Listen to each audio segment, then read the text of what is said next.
berlier de 8 tonnes, la benne pleine de calcaire, conduit par une garçonne novice en marche arrière. Elle me dit « Hé, pousse-toi, que je vide mon chargement !»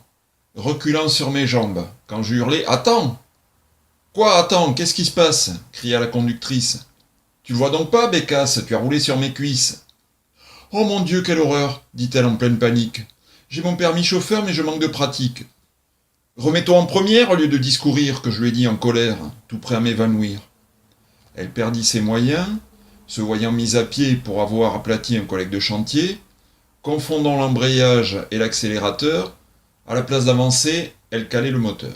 « Alors, ça vient, bon sang !» lui ai-je dit sur un ton vif. « Eh, tu me parles autrement, j'aime pas les impulsifs !» rouspéta la chauffeuse en se tournant vers moi. « Tu la mets en veilleuse ou je redémarre pas ?» Délirant de douleur et me voyant cul de jatte, je tins à cette laideur des propos phallocrates. Ah, voilà ce que ça donne, l'égalité des sexes. Alors que vous n'êtes bonne qu'à conduire un Solex, les femmes sont au volant des poids lourds et des bus. Répète-moi ça un peu, j'ai pas compris, Minus. Me désignant du doigt, les yeux remplis de haine, elle me dit attends voir que je t'apprenne. Et à grands coups de tatane, elle shoota dans mes flancs, aussi fort que Zidane quand il place un coup franc. Ignorant le camion garé sur mes guiboles, je tentai de faire front malgré tout à cette folle. En redressant mon buste, en dépit de ma faiblesse, je parvins, mais tout juste, à lui botter les fesses. Que n'avais-je donc pas fait par ce geste imprudent dont on se servirait pour mon licenciement? J'eus beau dire au prud'homme qu'au moment du conflit j'avais tous les symptômes d'un type à l'agonie, c'est à mon employeur qu'on accorda le droit d'envoyer un fesseur de femmes à Pôle emploi.